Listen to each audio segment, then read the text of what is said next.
Hey guys, welcome back to Young and Herd. St. Bonaventure makes an 11-point comeback and survives and advances as the first number 13 seed to advance to the quarterfinals in the Atlantic-10 tournament. What a win it was. St. Bonaventure beats George Mason 63-57. Gentlemen, I didn't think we'd get to this point, but here we are. Yeah, it was. You said it. Correct. It was definitely a tale of two halves. In that game, Bonaventure finishes on I believe a 33 or 34 to 10 run in those last 15 or so minutes. Just one heck of an effort defensively. When they needed stops the most, they were able to hold George Mason. They shut him out the final 2 minutes and 28 seconds of that game. They were able to get to the foul line. Desante Bowen was money from the free throw line. Caden Charles worked his tail off. He's going to be sore tomorrow morning. Yeah, he will. He has just been an absolute stud muffin, and for a collective for the majority part of the season, a guy from the Division II ranks, and then Frank Mitchell, 6 steals on the day, and George Mason kind of threw him some lollipops, but collectively you got to be ecstatic about this victory for St. Bonaventure and the farewell tour for Coach Schmidt. We saw the just energy, pure passion from that bench and the assistant staff and the fan base, things you don't always see in those games. You could just tell how much this one meant. Yeah, I loved the game Caden Charles had. I mean, you mentioned it. He took at least 6 hits and just went to the court over and over and over. And every time I was like, man, I hope he gets up, and he sprung right back up, and he's great. And then at the end of the game, he gets up, and he's celebrating, he's flexing, he's talking to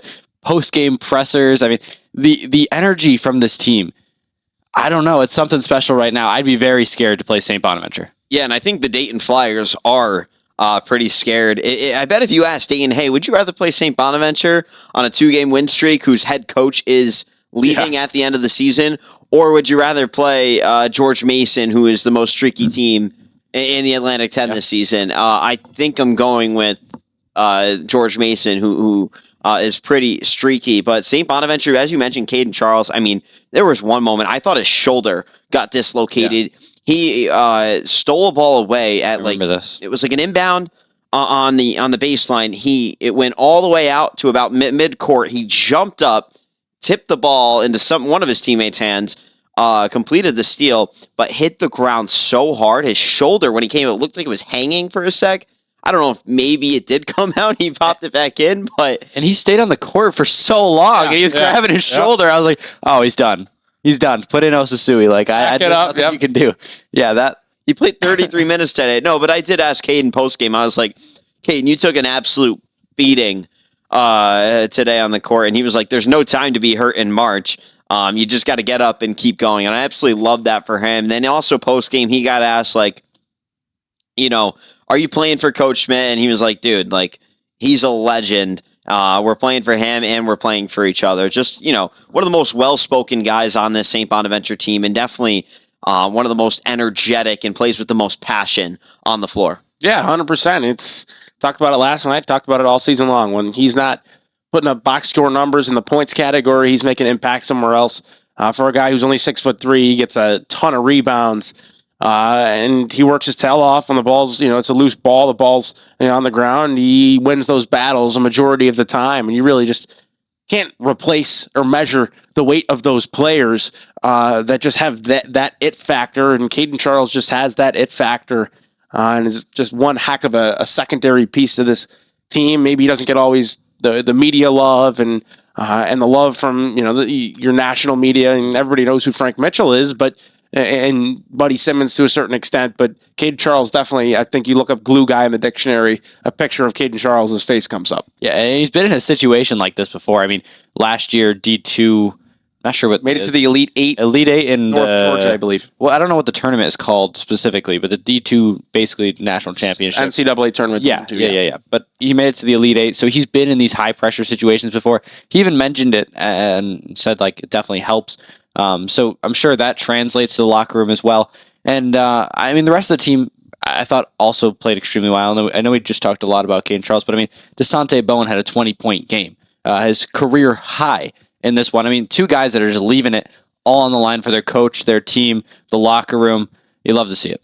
And the thing with Desante, he's just got such an eye for the game. He saw the way the officials were calling fouls, and they really weren't letting any sort of contact go. If you got behind if the defender got behind the player at all, the referees were blowing that whistle. Any sort of contact. Desante Bowen, he said, I saw how they were calling the game, and I knew I could get downhill, force some fouls, and that's why St. Bonaventure got in the bonus with over 6 minutes to go.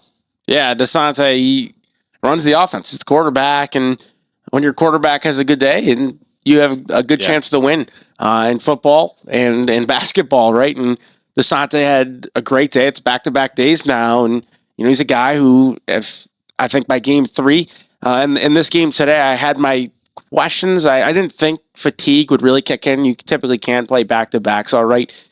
But in the third game, that's when I think fatigue starts to definitely set in, and your recovery is really, really tested. And a guy like Desante doesn't come off the court, and another guy like Frank Mitchell is 270 pounds, playing 60 minutes these last 2 games. Buddy's played his fair share. Caden Charles has basically played a full football game now. We already talked about the way that he's taking hits. So now is when the fatigue's really going to start to set in. But when you can have a guy like Desante, who's your team captain, and he sets the precedent in your organization, your program, you can't have enough Desante Bowens, especially a guy who had faith to come back. And Coach Schmidt, call it a blessing that he's back for year number 2 here.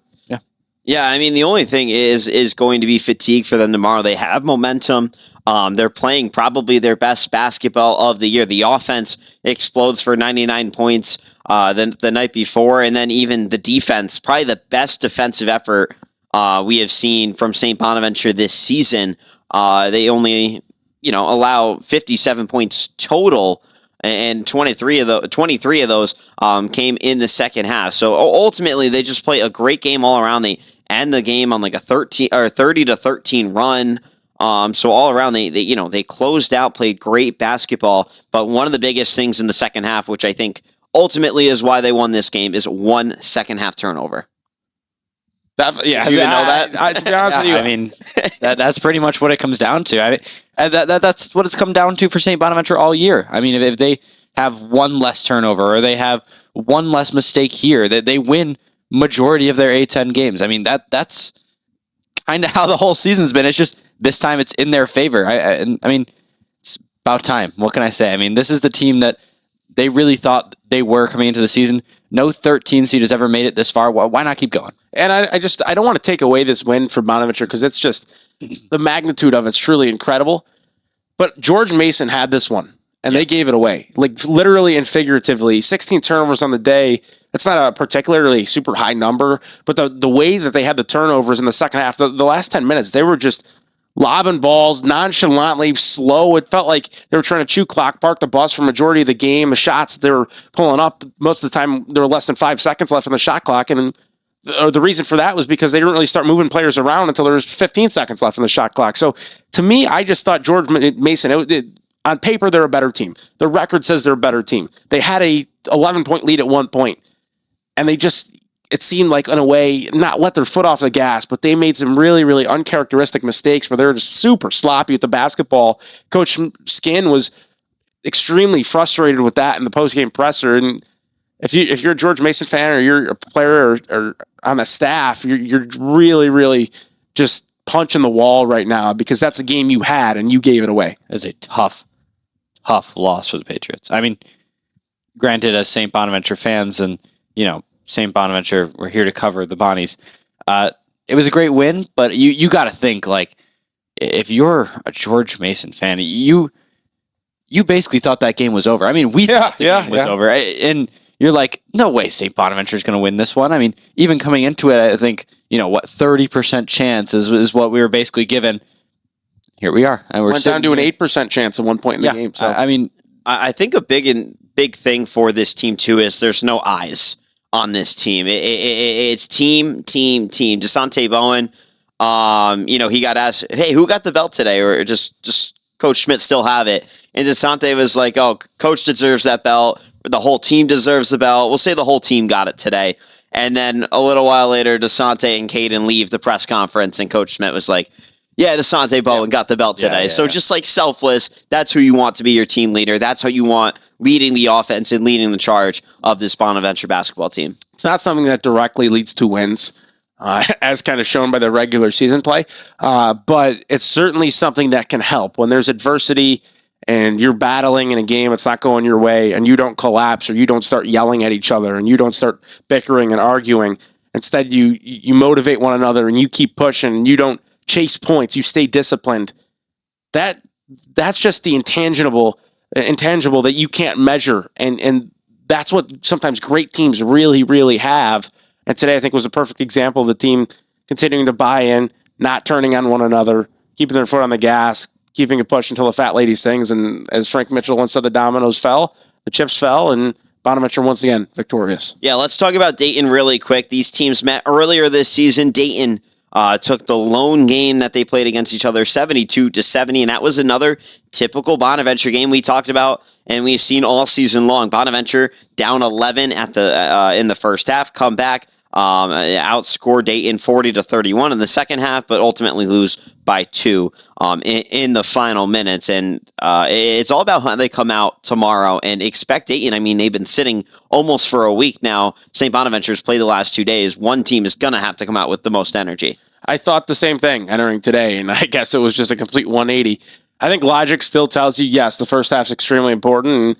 And, Bonaventure's played 2 games on that court, and Dayton has been in the stands watching for 2 games or a game, depending on when they got there. But Dayton, they're a really good basketball team. Javon Bennett's one heck of a player in the Atlantic-10. Latang's another absolute beast down low. I believe he's 6'11", 7 foot tall. That's going to provide some logistical challenges for Bonaventure. They don't have the size to compete with that. But collectively, Dayton, well-coached team with Coach Grant as well. I know he gets his fair share of criticism for what he's been given and kind of the output that they've had. But Dayton, very talented team. Bonaventure better bring it today. And I just feel it. If you're Bonaventure, even more so now, those first 20 minutes matter just because now it's not a question of if you're going to have fatigue. It's kind of when you're going to have fatigue. Yeah, and I mean it's easy.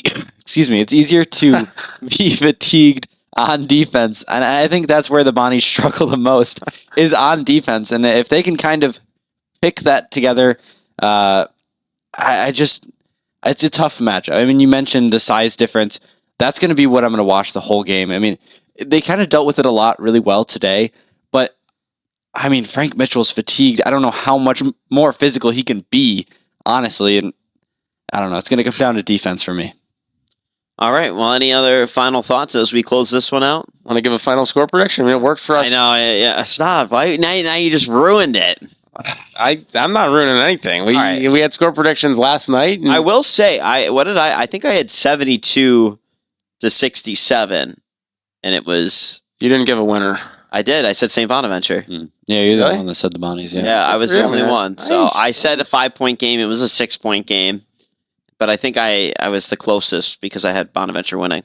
Technically, yeah. I mean, so that's two times in a row I've had the closest score prediction. Let's remember this. Okay. For people keeping score. Well, I mean, let's have you go first then today. No. You go first. I chose St. George Mason over the Bonnies last night. Love the Bonaventure story. With that said, though, I do think this one comes to an end. Dayton's just a team where they're fresh, right? They're fresh. They haven't played in a week, but at the end of the day, I just think it's kind of like the game last year, Duquesne for Bonaventure. They come back late. They exhaust just everything, right?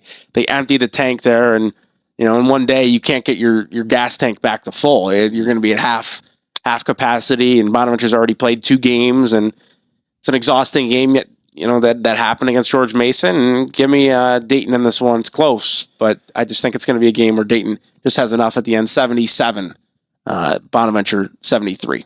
Okay, I like that. That's a good one. I mean, a 2-point loss to Dayton on the road I should say at Dayton. That's really not bad. Looking back, it's a lot closer than it probably should have been. But this is Simmons' chance to win it too at the end of the game. So. Right, and this is only the second time the teams have met, though, so that kind of throws me off. I think it'll be. I gotta hope it's close at least. So I'll make a score prediction that's close.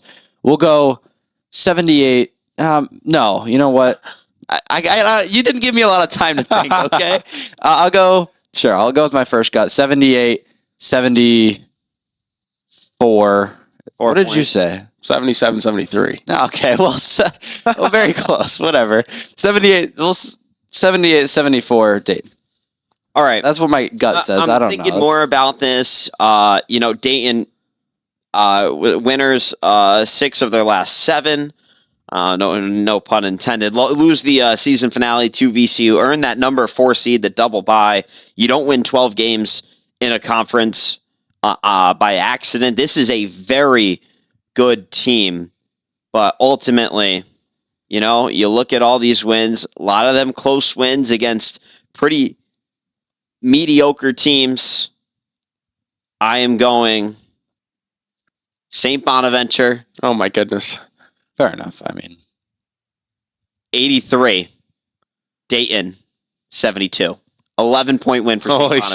smokes. Remember that. If we come back here tomorrow night and Dayton is off and Bonaventure won, I'm never predicting a score again. yeah, I think Dayton comes out cold and St. Bonaventure. It's a similar game to the LaSalle game where St. Bonaventure just dominates. similar game to LaSalle. That's Wow, Dayton not compared as to many. LaSalle is crazy. Not as many points. I just, dude, this run, I'm getting into fights with people on Twitter about, this team. I love this team. There's so much passion there. This is my favorite Bonaventure team I've seen in the 3 years I've been covering them. a ride or die. There's nothing else like it. I mean, you can't make it up. Would have liked to see a few more wins this year, in all honesty, during the regular 100%. season. But with that said, when it matters most, they've gotten the job done, and they've really, really had one heck of a nice finish here in the tournament. I'm not ready to see it end yet. I think if the Bonnies do win, which this is a very winnable game, at least in my opinion for them.